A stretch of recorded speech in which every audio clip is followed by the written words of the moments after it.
आज हम बात करने वाले हैं हमारे और हमारे पर्यावरण की, यानी कि मानव और उसके वातावरण की। मानव की उत्पत्ति काल से ही उसका वातावरण के साथ में जो अंतःक्रिया है वो प्रारंभ हो चुकी थी। कभी प्रकृति विजयी थी, कभी मानव उस पे हावी था और कभी दोनों का सामंजस्य था। अपने बात करते हैं उस शुरुआती समय की, जब मानव भी पर्यावरण का एक तत्व मात्र था और ये तत्व के रूप में अपना एक जीवन अन्य जीवों के समान ही व्यतीत कर रहा था।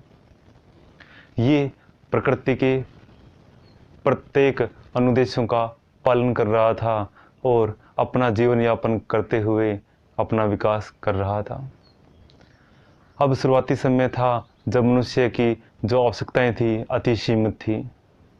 मनुष्य सिर्फ अखेट करके अपना पेट भरता था और कुछ फल कंदमूल जो है वो जंगलों से एकत्र किया करता था। उसके बाद में उसने जानवरों को पालतू बनाना सीखा। अग्नि का आविष्कार हुआ और उसने जो जानवर थे, जीव थे, पालतू पशु थे, उनको मांस और दूध के लिए पाला था, जिनको अग्नि के आविष्कार के बाद में मांस के रूप में वो पक्का मांस भी खाने लग गया। यानी कि अब मानव कुछ खानाबदोश से अब कुछ सभ्य मानव की ओर बढ़ रहा था। मानव ने उस अग्नि के बाद में जैसे कि चक्के का आविष्कार किया और धीरे धीरे अन्य आविष्कार भी किए थे। लेकिन अब एक महत्वपूर्ण आविष्कार किया था उसने कि पौधों को पालना सीख गया था। उन्हें पता चल गया था, मानव को पता चल गया था कि ये पौधे जो हैं ये इनसे हमें अन्न या अनाज प्राप्त होता है और इन्हें हम इन क्षेत्र में क्या है बो सकते हैं। उन्होंने जो अवांछनीय जो हमें प्रकृति में उनको जो ज़रूरत जिन पौधों की नहीं थी उन्हें काट दिया और उनके स्थान पर नवीन अपने जो खाद्यान्न उत्पादक वाले जो पौधे थे उनको बीज दिया या उनको उगाना शुरू कर दिया। अब प्रकृति में बहुत ही बड़ा परिवर्तन हुआ कि प्रकृति के अत्यधिक क्षेत्र का लगातार विनाश होता रहा। मानव ने स्थायी रूप से वहाँ पर अपना निवास कर लिया और जो अवांछनीय जो पौधे थे, हालांकि वो काम भी करते हैं, सूर्य प्रकाश संश्लेषण की क्रिया करते हैं, रासायनिक चक्र को चलाते हैं, लेकिन उनको मानव ने वहाँ से हटा दिया और प्रकृति के अंदर इतने ज़्यादा जीवों का शिकार किया और इतने ज़्यादा अत्यधिक वनस्पतियों को नष्ट किया कि कुछ जीव और वनस्पतियां तो वर्तमान में लुप्त हो चुकी हैं और कुछ लुप्त होने की कगार पे हैं। यानी कि मानव ने अपने उत्पत्ति काल से अपने विकास करते हुए अपने इस पर्यावरण के अंदर काफ़ी बदलाव किए हैं। तो इन्हीं दौर को अलग अलग विभाजनों में बांटकर कभी निश्चयवाद कहा गया जिसमें प्रकृति विजयी थी, कभी संभववाद कहा गया जिसमें मानव विजयी माना जाता है और कभी इसे जो नव निश्चयवाद के नाम से कि वे दोनों का आपस में क्या है समायोजन है, यानी दोनों आपस में मिलकर ही चल सकते हैं, न प्रकृति विजयी है न मानव विजयी है। और इसके बाद में परसंभववाद भी आता है, ठीक है, जो आगे अपने इसके बारे में विस्तार से वर्णन करेंगे। आज हम बात करते हैं नियतिवाद की, जिसे प्राकृतिक नियतिवाद, वातावरण निश्चयवाद या इसे पर्यावरणवाद भी कह सकते हैं। इसमें मानव पर प्रकृति की विजय होती है। मानव केवल प्रकृति के अनुदेशों का क्या करता है, पालना करता है। प्रकृति उसे निर्देश देती है कि ये करो ये करो, यानी कि मानव प्रकृति के निर्देशों की अनुपालना करता है और इसमें वातावरण जो है वो विजयी है। यही तो है कि प्रकृति जो अगर विजयी है तो मानव की जो कुछ सीमाएं निर्धारित करती है कि मानव उससे बाहर नहीं निकलता। लेकिन अगर संभववाद की बात करें जिसमें प्रकृति नहीं मानव विजयी है, तो मानव प्रकृति में कुछ परिवर्तन करके भूदृश्य निर्मित कर ही लेता है। अगर नव निश्चय की बात करें तो दोनों ही अंशतः ही विजय हैं, यानी कि मानव भी विजय है, प्रकृति भी विजय है, लेकिन अंशतः दोनों में ये नहीं कि दोनों में से आप एक को विजयी मान लोगे। तो ये जो नवनिश्चयवाद है, इसकी संकल्पना में माना जाता है कि प्रकृति यानी ये दोनों की, प्रकृतिवाद और संभववाद यानी निश्चयवाद और संभववाद दोनों के बीच की संकल्पना, यानी इनका तालमेल बिठाने के लिए कुछ विद्वानों ने नवनिश्चयवाद की संकल्पना का प्रतिपादन किया था। अब बात करते हैं पीटर हेगेट महोदय की। हेगेट महोदय ने मानव के ऊपर पर्यावरण के प्रभाव को स्वीकार कर लिया था। हालांकि मानव पर प्रकृति के प्रभाव को यूनानियों ने भी स्वीकार किया था प्राचीन काल में, लेकिन अभी भी हेगेट महोदय ने भी क्या है, मानव पर प्रकृति के प्रभाव को शामिल या इसको क्या है, समर्थन दे दिया था। इसके बाद में आते हैं अरस्तु महोदय। इन्होंने कहा था कि जो यूरोप के लोग उत्साही यानी बहादुर होते हैं, लेकिन विचारवान और उनके कौशल तकनीकी का अभाव होता है। लेकिन उसके विपरीत देखें एशिया के लोग जो हैं विचारशील होते हैं, और यहाँ के जो लोग हैं वो उत्साही नहीं होते, यानी कि उनके विचार तो बहुत आएंगे लेकिन काम नहीं करेंगे। तो ये अरस्तु महोदय ने कहा था। अगर अपने नियतिवाद के सिद्धांत के प्रतिपादन की बात करें तो नाम आता है फ्रेडरिक रेडजेल महोदय का। फ्रेडरिक रेडजेल महोदय को तो आप पहले से ही जानते हो, क्योंकि इन्होंने किताब लिखी थी एंथ्रोपोजियोग्राफी, जिसे हम मानव भूगोल कहते हैं। और इसी पुस्तक के अंदर इन्होंने मानव और पर्यावरण की जो अंतःक्रिया है उसके बारे में बताया था, और इन्होंने जो मानव है उस पे वातावरण के प्रभावों को जो स्वीकार भी किया, और उसके बारे में अपने अत्यधिक विचारों के कारण ये काफ़ी प्रसिद्ध भी हुए। इसी कारण को वातावरण निश्चयवाद का जनक भी कहा जाता है। रेडजेल महोदय ने कहा कि हमारी जो प्रकृति है, यानी कि हमारे धरातल की जो बनावट है, जलवायु है, वनस्पति है, और इस तरफ मानव समुदाय है, इनका यानी मानव का आपस में क्या है, अंतःक्रिया चलती रहती है। और इस अंतःक्रिया में हमेशा ही प्राकृतिक वातावरण ही विजयी यानी कि इसको प्रभावी माना है।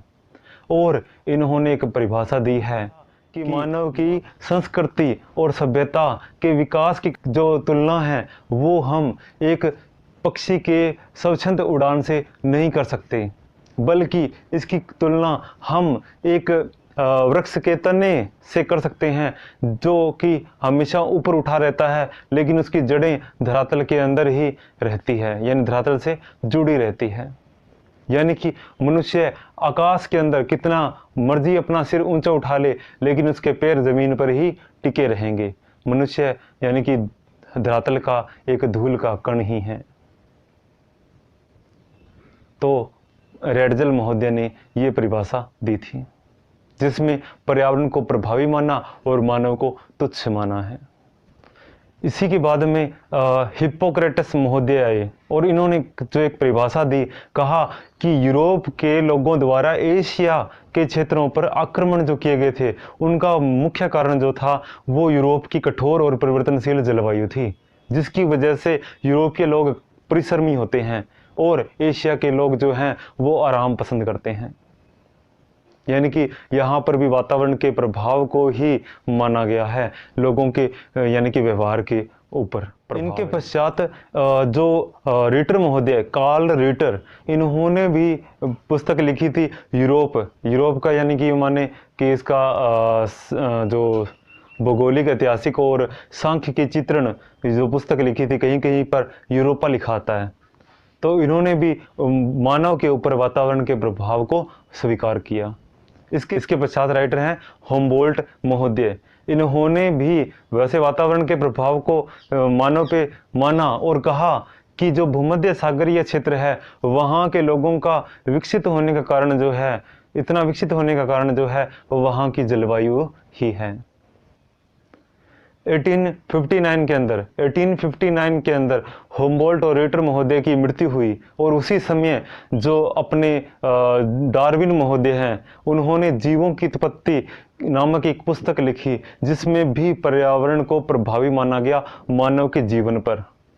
इनके बाद में हैकल महोदय ने भी एक जो है वो पर्यावरण यानी कि पर्यावरण का मानव पर प्रभाव स्वीकार किया है।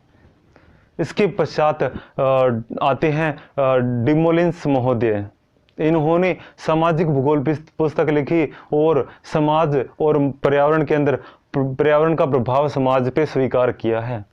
इनके पश्चात आते हैं रेडजेल महोदय की शिष्या कुमारी सैंपुल। इनका भी योगदान काफ़ी महत्वपूर्ण था। 1911 के अंदर इन्होंने एक पुस्तक लिखी थी, भौगोलिक वातावरण का प्रभाव, इन्फ्लुएंस ऑफ इन्वायरमेंटल जियोग्राफी, यानी कि भौगोलिक वातावरण के प्रभाव के अंदर इन्होंने बताया कि मानव धरातल की एक उपज मात्र है, यानी कि मनुष्य क्या है, पृथ्वी तल की उपज है। और फिर उसके बाद में इन्होंने काफ़ी अपनी किताबों के अंदर शुरुआती चरणों में काफ़ी लिखा, जिसमें अपने कह सकते हैं कि दोबारा शुरू करते हैं। देखो, मनुष्य पृथ्वी तल की उपज है। इसका मतलब केवल यही नहीं है कि वह प्रकृति का बेटा है, यानी कि प्रकृति का पुत्र है, और इस पृथ्वी का यानी प्रकृति का धूल है, यानी धूल कण है। और इसका मतलब ये है, बल्कि इसका मतलब ये है कि प्रकृति उसके क्या है, माता है। उसने उसको पालन पोषण किया है और उसके लिए कुछ नियमों को उसके लिए कुछ नियम बनाए हैं और उन नियमों की पालना करने के लिए उसे दिशा निर्देश दिए हैं और उसके सामने कुछ कठिनाइयाँ पैदा की है। फिर उस कठिनाइयों से मनुष्य जो है, मानव जो है, लड़ता हुआ अपने आप को क्या करता है, बुद्धिजीवी बनाता है और अपने शरीर को हष्ट-पुष्ट बना लेता है। और फिर उस जो समस्याएं थी उनकी समस्याओं का हल भी प्रकृति ने मानव के कानों में चुपके से कह दिया है, और यही इसके आत्मा में, शरीर, मांस, हड्डी में जो है वो फैला हुआ है, अंदर तक प्रविष्ट है।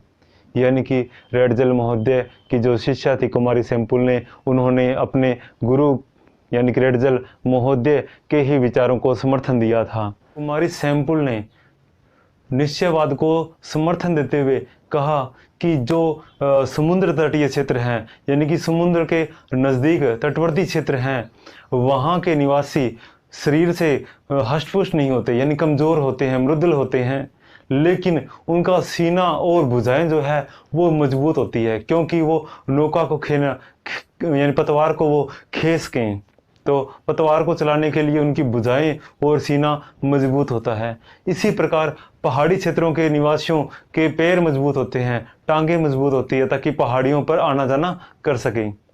अगर मैदानी क्षेत्रों के यानी कि घाटी, नदी घाटी के क्षेत्रों के कृषि क्षेत्रों की बात करें, तो वहाँ के जो निवासी हैं, किसान हैं, उनका जो विचार है वो उतने ही सीमित होता है, कहाँ तक, उस खेती तक ही सीमित होता है।